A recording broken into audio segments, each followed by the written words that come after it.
Muy buenos días o tardes a las personas que estén revisando esta presentación. Mi nombre es Diego César Calderón Iturricha y este es el video que preparé sobre el sistema nervioso.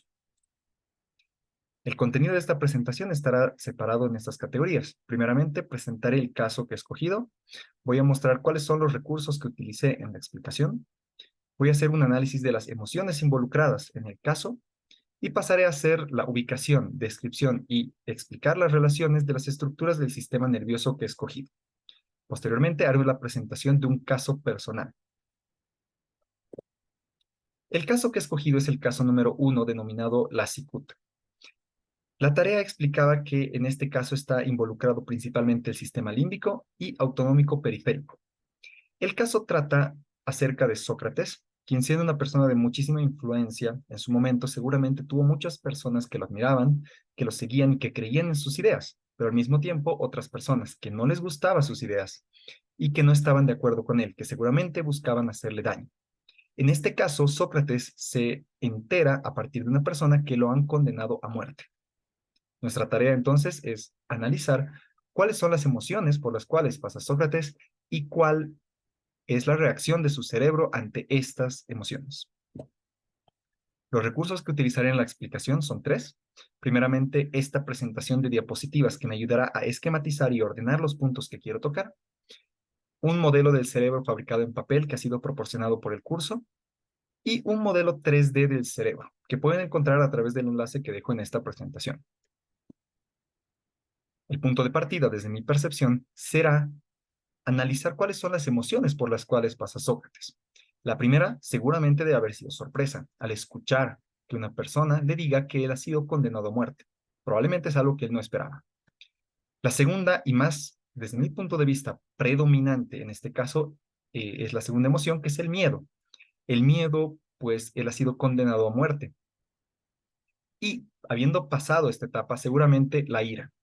¿Sí? Él se debe sentir bastante iracundo, pensando en quién es el responsable o culpable de que lo hayan condenado a muerte. Las estructuras del sistema nervioso que he escogido para analizar son cuatro, que son el tálamo, la amígdala, el hipocampo y el hipotálamo. Adicionalmente, voy a hablar brevemente de lo que es el bulbo raquídeo y la corteza prefrontal porque considero que están muy relacionadas a lo que busco explicar en este caso. Para identificar dónde se ubican las partes, he escogido este recurso que es un cerebro fabricado en papel. Este se basa en un documento que nos han pasado a través del diplomado. Y bueno, la verdad es que es un poco difícil de armar, sobre todo al final, donde se tienen que ensamblar las diferentes partes, pero considero que es bastante útil tener algo palpable sobre lo cual pueda identificar algunas de estas. Para empezar, el tálamo. El tálamo se encuentra en esta sección que está acá, ¿sí? Pero en la parte interior. De hecho, este cerebro no muestra ni siquiera una leyenda de dónde se encuentra, a diferencia de la siguiente parte, que es la amígdala. La amígdala también se encuentra en la parte interior, pero acá existe una pequeña leyenda que indica que está acá. Entonces, estoy seguro de que esta está proyectada hacia el exterior, es decir, que la parte del cerebro se encuentra dentro, pero proyectada hacia este lado. El hipocampo pasa exactamente lo mismo. De hecho, justo debajo de la leyenda que dice amígdala, existe una leyenda que dice hipocampo. El hipotálamo también se encuentra en esta sección interior, y está justamente debajo del tálamo. Y adicionalmente expliqué que voy a hablar un poco de lo que es el bulbo raquídeo, que se encuentra en esta sección, que está acá, ya que es parte del tronco encefálico, y también la corteza prefrontal, que sería toda esta sección que está acá. Entonces, posteriormente voy a hacer una explicación de cómo funcionan estas partes y cómo se involucran en este sistema de emociones que he planteado utilizando un recurso diferente. Para realizar las explicaciones más profundas, voy a utilizar este recurso que lo encontré navegando en Internet, que es un modelo virtual del cerebro, que me gustó bastante porque me permite no solamente encontrar rápidamente las partes del cerebro que me interesan, sino también aislarlas un poco para ver cómo se conforman, cómo están diseñadas en este modelo tridimensional. Y voy a empezar con el tálamo. ¿Está acá? ¿Sí? Entonces se puede ver el tálamo. Puedo rotarlo, puedo aplicar un poco de zoom, y también algo que me gustó de esta aplicación es que puedo disgregar un poco las partes para aislar lo que me interesa ver. El tálamo sería, desde mi percepción, la primera parte involucrada, ya que está muy relacionado a lo que es el sentido del oído. Recordemos que Sócrates escuchó a través de otra persona que está condenado a muerte. Entonces, Lo que pasa es de que esa información hace sinapsis acá antes de pasar a la corteza cerebral.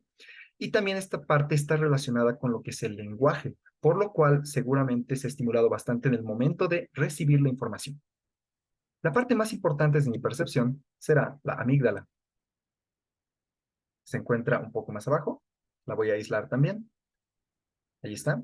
Como os había explicado en el modelo del cerebro de papel, a pesar de que tenemos una pequeña leyenda que nos indica más o menos dónde está, esta está en la parte interior.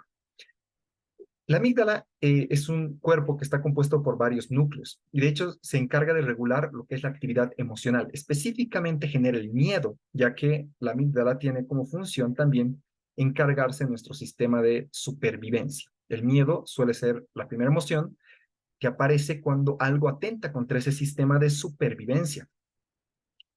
Y lo que va a pasar es que vamos a generar una respuesta subcortical. A eso se le suele llamar también el camino corto. Es decir, vamos a reaccionar de una forma rápida ante una nueva información, en este caso, situación que está afectando a Sócrates, y no vamos a actuar, o en este caso Sócrates no va a actuar de la forma más correcta, dado que está invadido por el miedo. Podríamos decir que es una respuesta un poco más instintiva, quizás. Esta se relaciona con otras partes, por ejemplo, del cerebro, como la glándula pituitaria, por ejemplo, que genera endorfinas cuando sentimos dolor para reducirlo, y está justamente por debajo de este. El siguiente componente que vamos a analizar es el hipocampo, que se encuentra muy cerca, pero también un poco más abajo, como habíamos visto en el modelo de papel. Y el hipocampo, bueno, recibe su nombre por hipo, que tiene que ver con caballo de mar, ¿sí? Y me parece que en algún lugar leí que tiene que ver con un monstruo en forma de caballo de mar, ¿sí? De todas maneras, el hipocampo está muy relacionado a lo que es el almacenamiento de nueva información en nuestra memoria. Seguramente cuando Sócrates escuchó que lo condenaban a muerte, él empezó a almacenar esa nueva información en su memoria. Él quiere recordar cómo es la situación, qué es lo que pasa en esta situación, para después procesar esa información correctamente. La siguiente parte es el hipotálamo, que se encuentra justo por debajo del tálamo.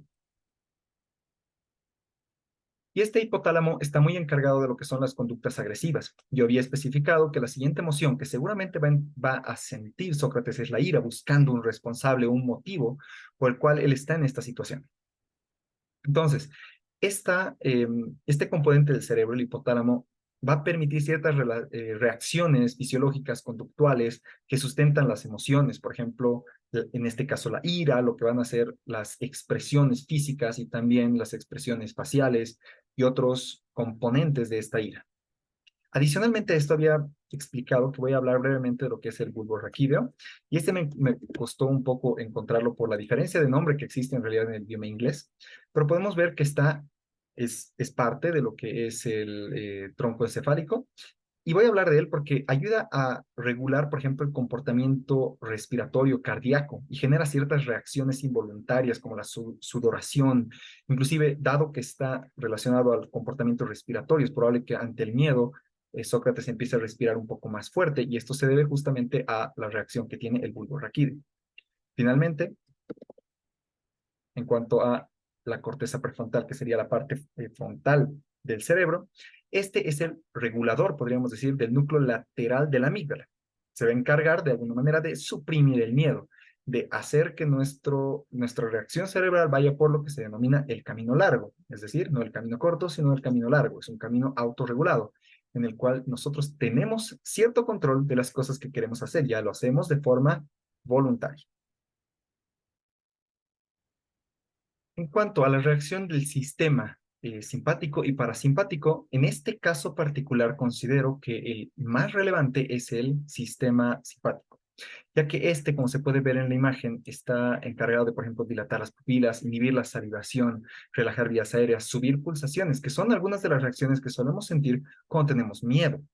Posteriormente, cuando la persona ya ha sobrepasado el miedo, y en este caso de Sócrates, seguramente entra un poco en una emoción más de ira, quizás posteriormente una de entendimiento y tal vez tratar de buscar realmente soluciones a este tipo de problemas, se pasa a lo que es el sistema parasimpático, contraer las pupilas, estimular un poco más la salivación para compensar lo que ha pasado, contraer las vías aéreas, ralentizar las pulsaciones.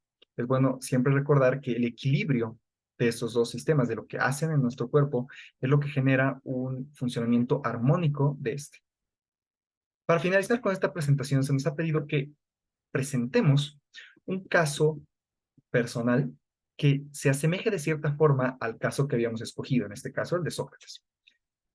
Yo escogí una situación que la llamé reunión de emergencia y probablemente es algo que muchos de nosotros hemos vivido. Por ejemplo, estar un día viernes en la tarde y a punto de terminar el trabajo y recibir un correo diciendo, bueno, por favor, ha sucedido tenemos una situación acá y, y necesitamos establecer una reunión de emergencia para el día lunes a primera hora.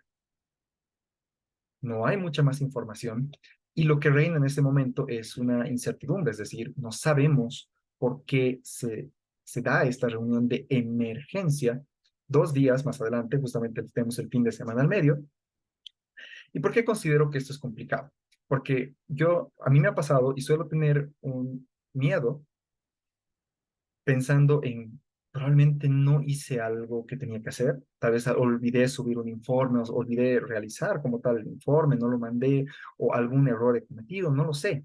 Tal vez no yo, sino uno de mis colegas. Entonces sentimos miedo, y ese miedo, como se explicó previamente, es principalmente generado a través de la amígdala, ese camino subcortical o camino corto, que no nos hace actuar de la manera más prudente en este tipo de situaciones. Posteriormente, la otra parte que considero que es importante de mencionar en esta sección es el hipotálamo, ya que genera estas reacciones fisiológicas. Por ejemplo, muchas veces sentirnos de una determinada manera, no sentirnos tan bien, sentir algo extraño en el cuerpo o directamente como pasó con Sócrates, sentir un poco de ira, decir, pero ¿por qué? ¿Por qué? Y expresarnos físicamente, conductualmente también. De hecho, también leía que el hipotálamo reduce la serotonina y aumenta un poco la endorfina justamente para calmarnos. Eventualmente vamos a empezar a utilizar esta corteza prefrontal para procesar la información y encontrar un camino más lógico o una explicación más lógica durante ese fin de semana, en el cual no tenemos mayor información de lo que está pasando. Por ejemplo, no lo sé, tal vez no tiene que ver con nosotros, conmigo ni con mis colegas, sino tiene que ver con alguna situación que se ha presentado y que tenemos que planificar una actividad, un evento muy rápido, o que tal vez es el martes o el miércoles, y que tenemos que hacer la planificación muy rápido. Entonces dejamos atrás el miedo y tenemos un poco más de lógica y coherencia en lo que pensamos y hacemos. Con eso termino esta presentación. Muchas gracias por su atención.